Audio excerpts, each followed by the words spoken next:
right, y'all, so we got a little update for the Husky. We're going to be putting some new levers on. Bent a clutch lever recently. Went with these Torque 1 racing levers. Direct replacements for factory. They got this cool anodized blue anodization for Husky bikes. They also make orange and other colors for the KTM family. And this little laser etching, we'll see how long that lasts. Anybody have any experience with these levers? Put it in the comments below. I'm kind of curious. A buddy of mine, you've seen the KTM, the Project KTM on this channel. He's got some mountain engineering levers. They're super plush. They feel really nice. They've got a little different shape to them. These are sort of factory shaped, but they look really nice. The action, we'll have to see how the action feels. The folding mechanism here that folds forward so it doesn't break doesn't feel super smooth, but I'll be curious to see how the action feels when I get this on the bike and it's just squishing that little bladder for the hydraulic brakes. And I'll be doing a little review after having these on for a little while and doing a few rides. Got a ride coming up this weekend and going through the springtime. Got a bunch of rides planned, so we'll really run these things through their paces and see how they work for us. Starting brake side, it's pretty simple to just pop these in and out. So you just pull this little rubber dust cover off.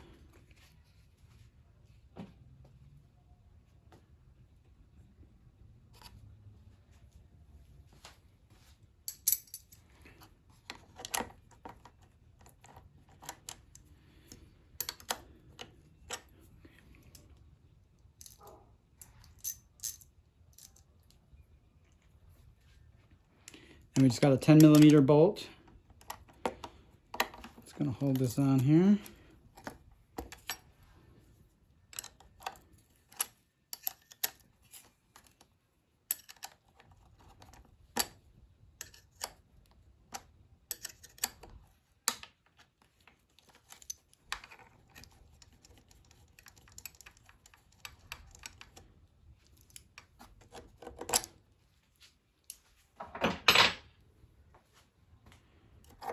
Just like that. Not much to it. You got the plunger here for the hydraulic fluid, and you've just got the little cap there that's going to push that in, so when you pull the lever, pushes that in, creates hydraulic pressure. Our replacement piece is going to go, the cup's going to go right over that, slide right in there.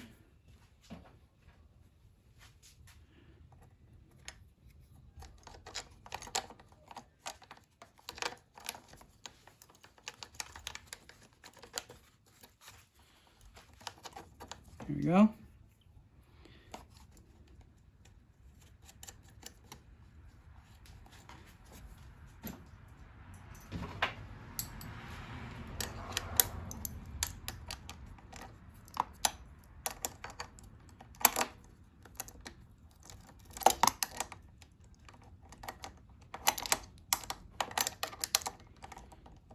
Maybe a little easier if I had an extension on there.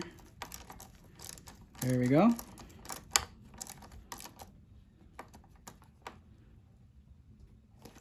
Torque her down to tight. A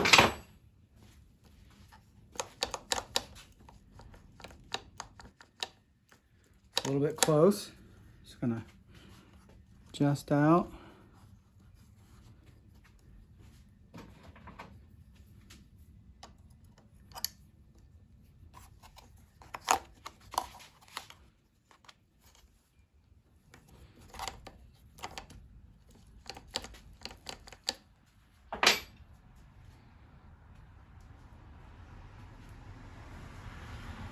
Okay, moving clutch side. We're gonna repeat the same process. Should be just as easy. Moving the dust cap.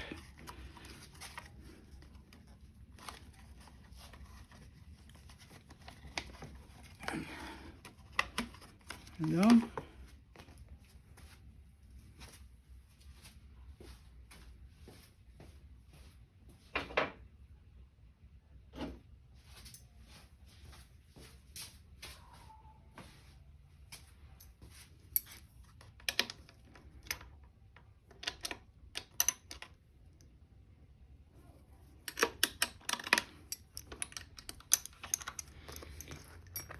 It appears this side's actually an 8. It's really weird. Why would the clutch be an 8 and the brake be a 10?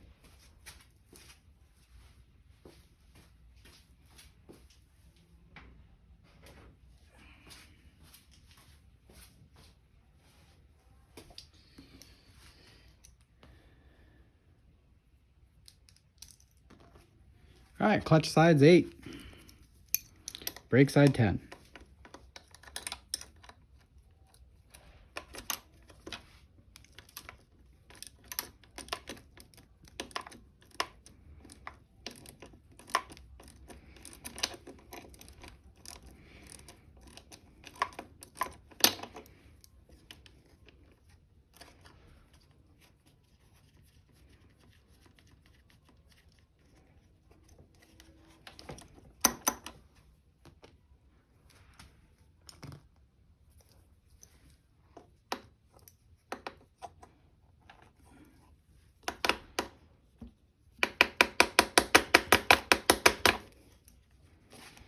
She didn't want to come out of there.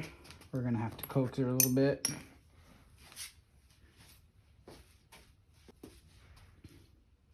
Yeah, that's gonna do it. Conversation starter. All right, she's out. Gonna deal with that. Oops.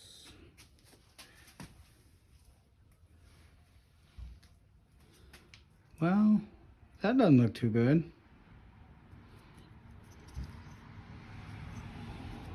I have to find a replacement for that guy. That does not come in the replacement kit. But that looks terrible.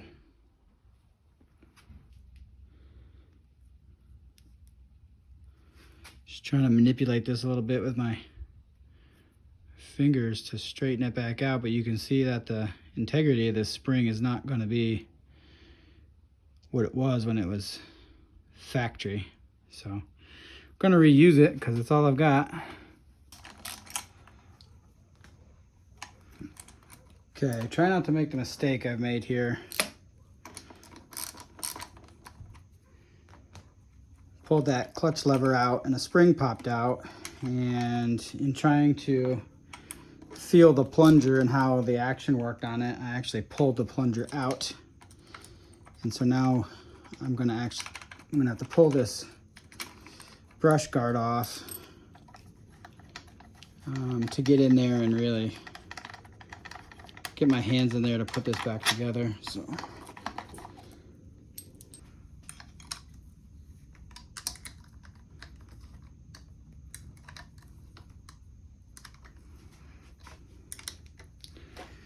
Man, that brake side, I got the confidence up.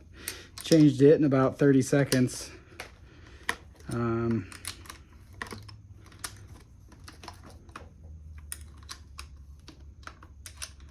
Not so on the clutch side. Hopefully I can save this.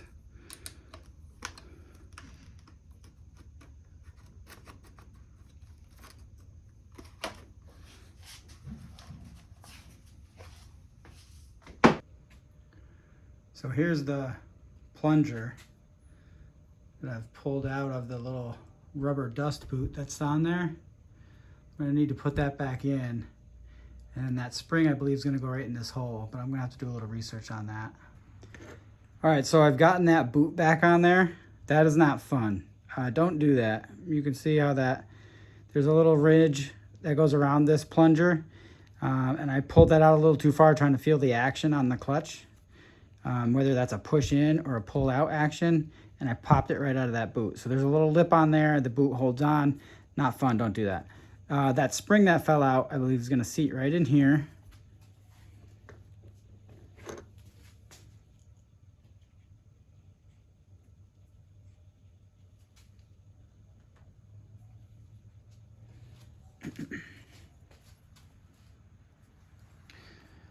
So you can see our lever has a reservoir right there, and that section right down there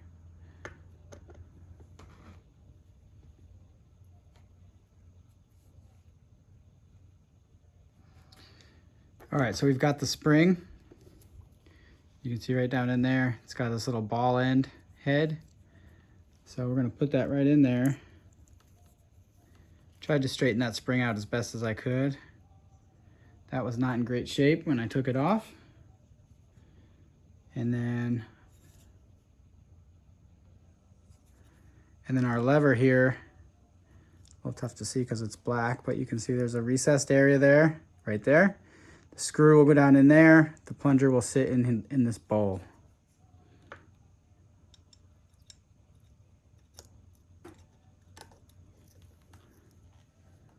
So lining both of those up,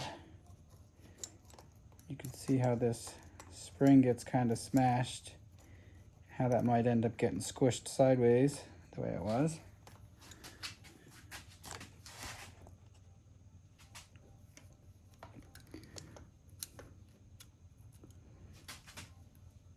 Get that screw.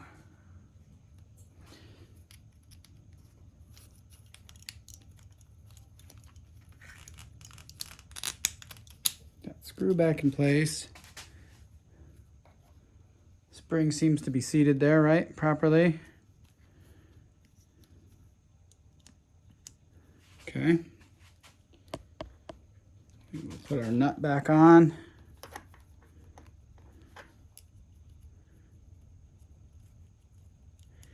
You can see that I had to go ahead and take the step of actually removing the whole perch from the bar so I could get in there and manipulate that boot. If you don't make that mistake, you could probably get away with it.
Go ahead and put our perch back together here.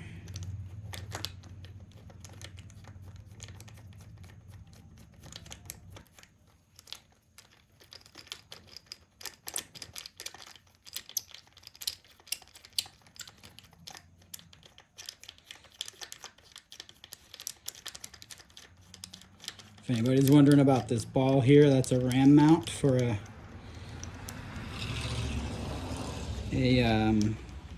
rear view mirror.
There's also some schools of thought out there that you want to leave these a little bit loose so that if you hit the ground, they can move without bending, which makes sense to some degree, but also, I guess, I don't know, I feel if they move too much, I'm always banging them back into place.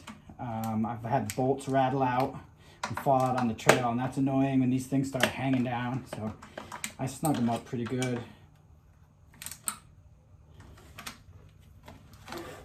Try to avoid all that stuff. So let's get you a look at these guys.